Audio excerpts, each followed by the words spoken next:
Paano kung sabihin ko sa'yo na ang mundo ay talagang patag?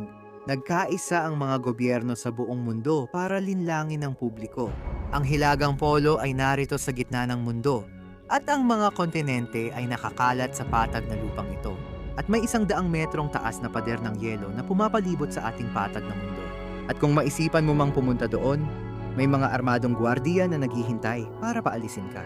Sa itaas natin ngayon ay may napakalaking dome at ang araw, buwan, mga bituin, at lahat ng nakikita natin sa kalawakan ay mga mumunting ilaw lang sa langit.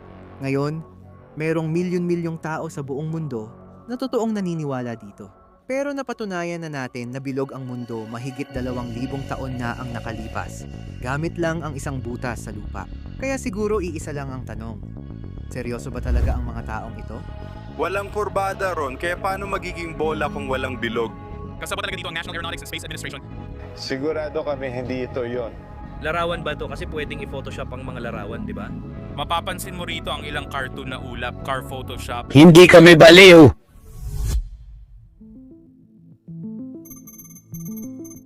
Ang kakaibang bahagi tungkol sa paniniwala sa Flat Earth ay bago-bago lang ito. Alam mo, napatunayan ng sinaunang Griego na bilog ang mundo 500 taon bago si Kristo.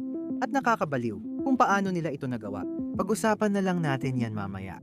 At kahit ganoon, nagsimulang lumitaw ang mga naniniwala sa patag na mundo noong dekada 1800 at lahat ito ay nagsimula sa isang pangunahing tao, si Samuel Robotham.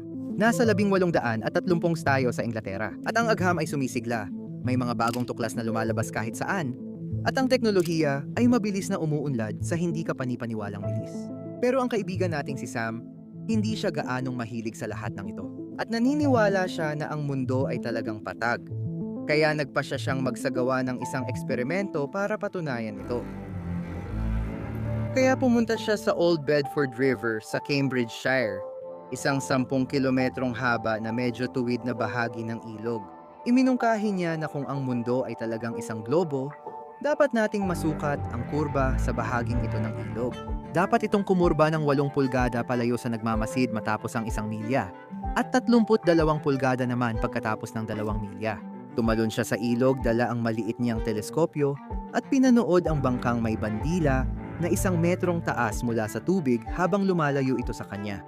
Sinabi niya na nakikita pa rin niya ang bangka kahit matapos ang buong 10 kilometro at tama ang kanyang mga kalkulasyon. Dapat higit 3 metro na ang bangka sa ilalim ng abot-tanaw.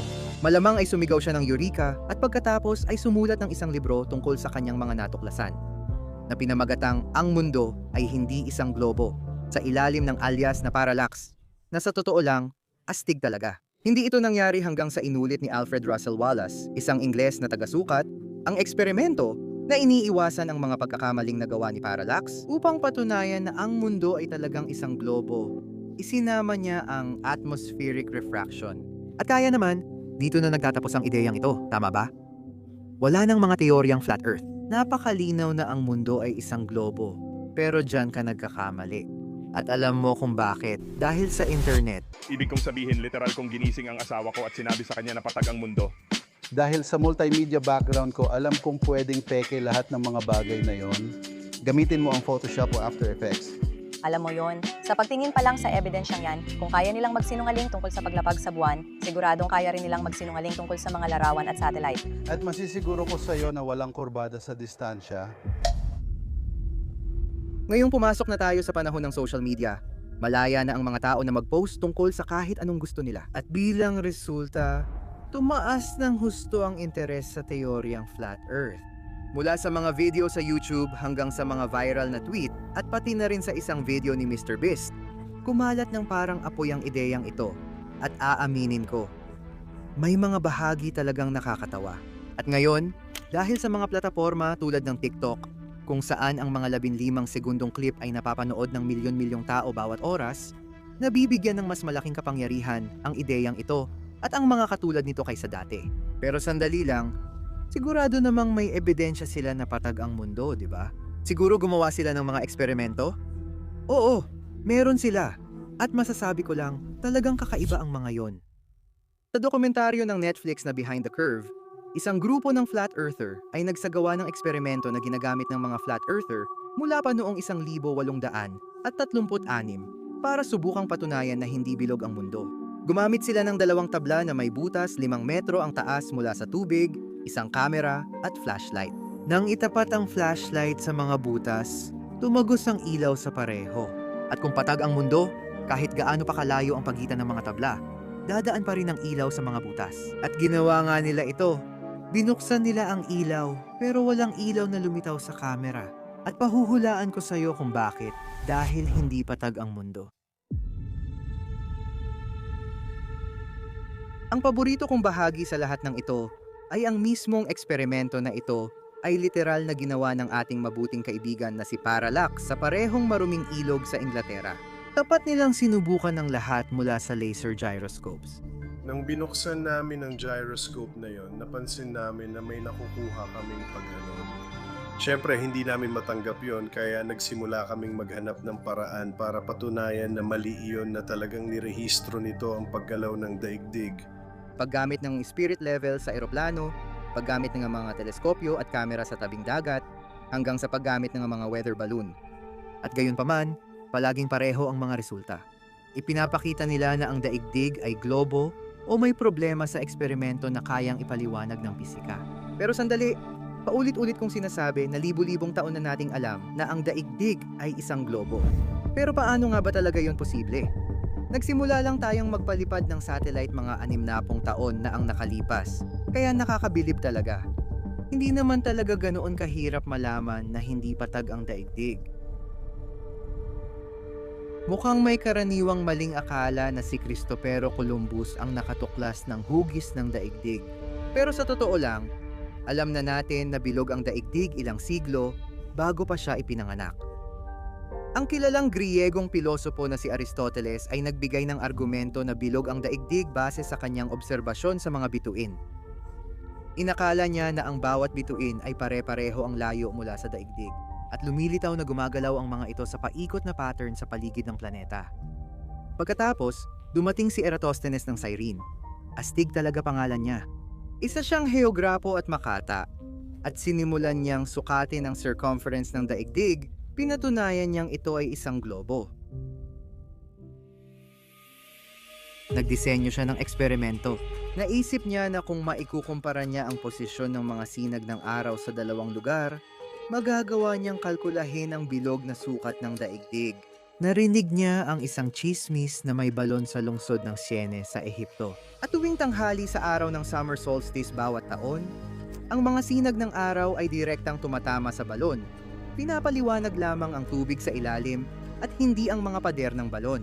Kaya nang dumating ang summer solstice, nagtayo si Eratosthenes ng isang poste sa Alexandria at napansin niyang may anino ito na nagpapatunay na ang araw ay hindi tuwirang nasa itaas, kundi bahagyang nasa timog. Gamit ang distansya sa pagitan ng dalawang lungsod, nagawa ni Eratosthenes na kalkulahin gamit ang trigonometriya, ang circumference ng daigdig. Sinukat niya ang anggulo ng sinag ng araw mula sa poste at nakuha niyang ito ay 70.2 degree. At alam niya na ang circumference ng daigdig ay maaaring ipakita bilang isang bilog na may 360 degree. Kaya gamit ang halagang 5,000 stadya, nakatumbas ng humigit kumulang 800 kilometro para sa distansya sa pagitan ng dalawang lungsod. Nalaman niya ang circumference ng daigdig, 250,000 stadya o humigit kumulang 40,000 kilometro. Mas mababa ng dalawa ang kanyang kalkulasyon kumpara sa aktwal na halaga ng daigdig na nasusukat natin ngayon. Kahanga-hanga talaga, lalo na't isang patpat lang ginamit niya. Bukod sa sikat na eksperimento na ito at sa mga bituin, hindi naman talaga mahirap magkonklusyon na ang daigdig ay isang globo. Ganito ang hitsura ng ating mga lunar eclipse, pero kung patag ang daigdig, dapat ganito ang itsura nila. Lahat ng ibang planeta ay mukhang globo rin, at nakikita natin ang mga bangka na unti-unting nawawala sa abot-tanaw. Sa katunayan, isa ito sa mga pangunahing obserbasyon na naging dahilan kung bakit inisip ni Aristoteles na hindi patag ang daigdig. Sa huli, hindi talaga ako sigurado kung tunay na paniniwala ang flat earth na ito. Ibig kong sabihin, malinaw na walang tiwala ang mga taong ito sa gobyerno, sistema ng edukasyon, at agham. At marahil may dahilan sila, pero yan ang kagandahan ng agham. Makakatulong ang agham na alisin ang personal na pagkiling at maabot ang katotohanan gamit ang mga obserbasyon at eksperimento. Pero madali ring balewalain ang kaalaman. Napakakomplikado at napakagarbo ng mga larangan ng agham at teknolohiya sa taong 2023, kaya halos imposibleng maintindihan ito ng karaniwang tao. Kaya marahil hindi naman talaga bobo o naliligaw ng landas ang mga taong ito. Baka may iba pa tayong pwedeng gawin para matulungan silang tanggapin ang katotohanan. Mahirap sabihin, pero baka sa susunod na makatagpo ka ng isang naniniwala sa patag na mundo, maaari mong ipadala sa kanila ang bidyong ito at baka sakaling makita nila ang liwanag.